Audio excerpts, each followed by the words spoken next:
believe we're getting close to getting through this nor'easter, and first one is as governor, and I'd like to thank all the Rhode Islanders for heeding the advice of staying off the roads so that our DOT personnel could keep the roads clear, all the municipal public works throughout the state working hard on all the secondary roads, and it looks like we're in pretty good shape. National Grid for stepping up for the power outages. I do believe that the temperature is going to continue to drop.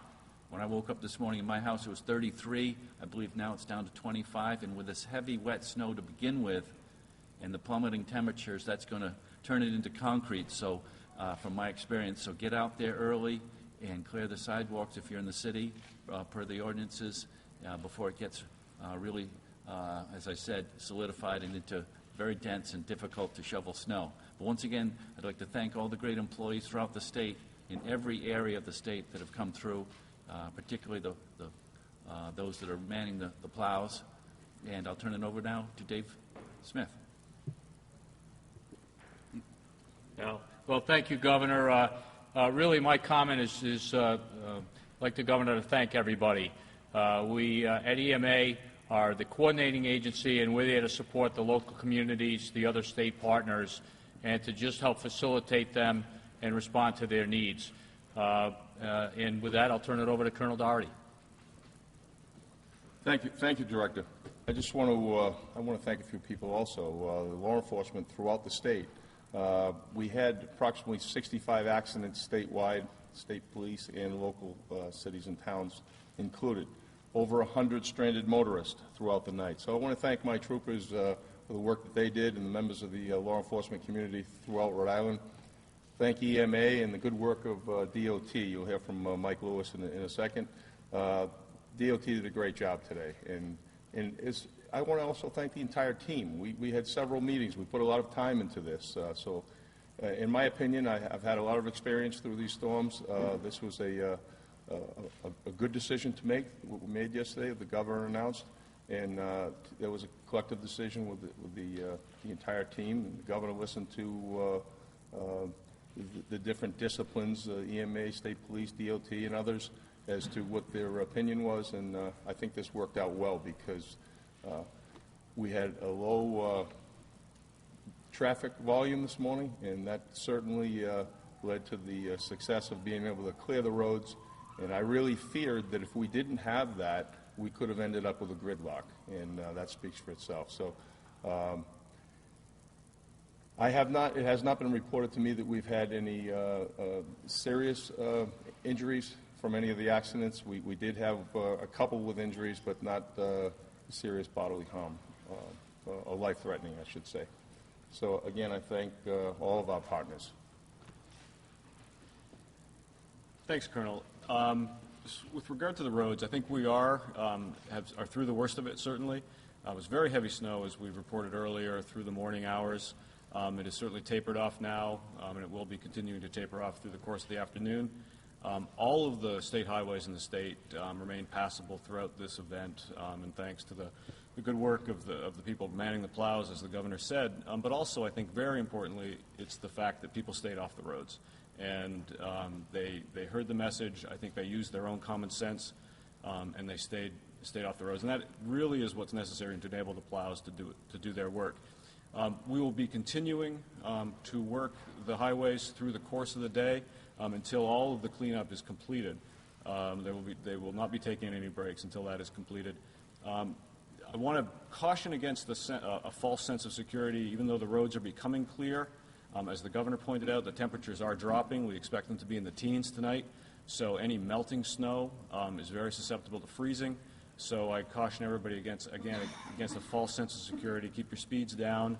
And again, if you don't need to be on the roads, stay home. By tomorrow morning, everything should be in good shape with regard to the highways. But remember, there's an awful lot of snow that was dumped out there, and all the plows have pushed that up on the sides of the roads, on the sidewalks. So there's a lot of work. Particularly watch out for pedestrians where those sidewalks have not yet been cleared. We're going to see people in the streets, and that adds another level of hazard. So I caution everybody on that as well. But my thanks to all of our partners for helping make this so far a successful operation. Thank you. Now we'll take questions. Governor, did you ever consider declaring a state didn't think this rose to that level. And what did you use to consider that? We just stayed on top of this one from the beginning. We had good warning. The forecasters were accurate, and they called it right on. So we were ready for it. Knock on wood. Governor, what's the decision, if any, yet about second shift state workers? That is not, we're not addressing not changing. They're expected to report.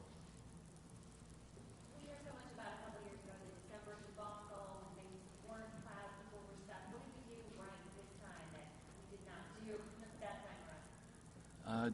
That one came more unexpectedly. This one we saw tracking up through the south and the other system coming in through the Midwest.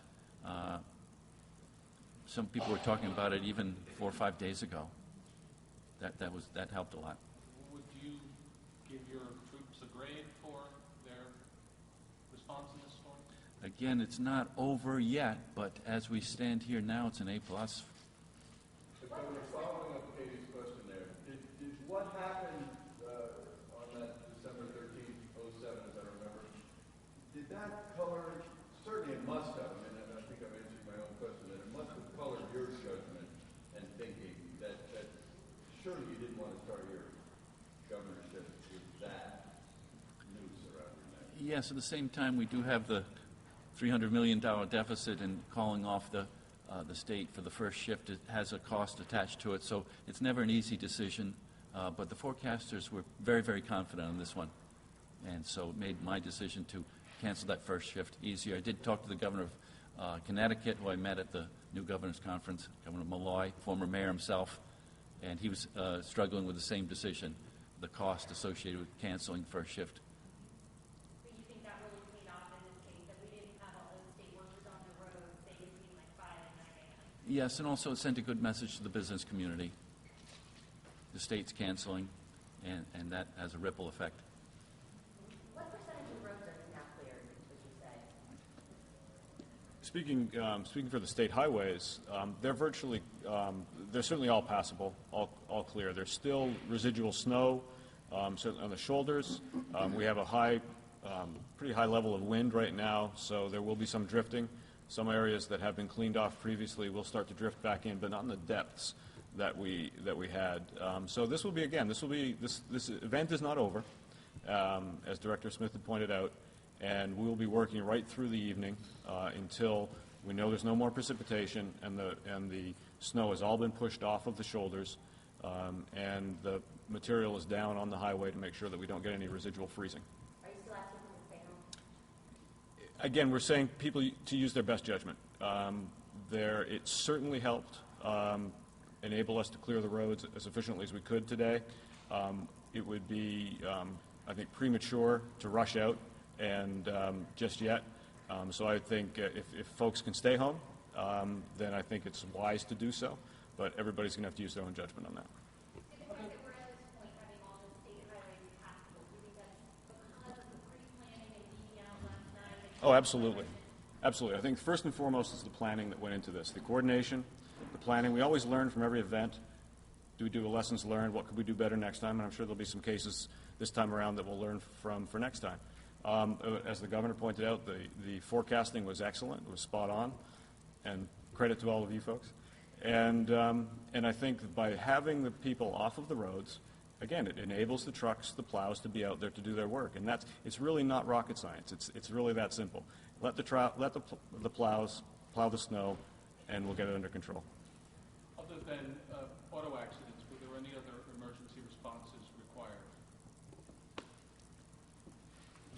Statewide, all I can tell you about is we had some trees down, several trees and branches, and that was handled by the local municipalities.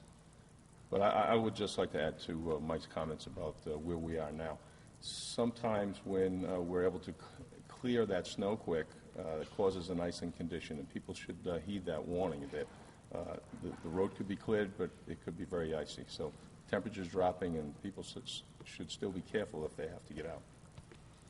I think that's it, right? Any other questions?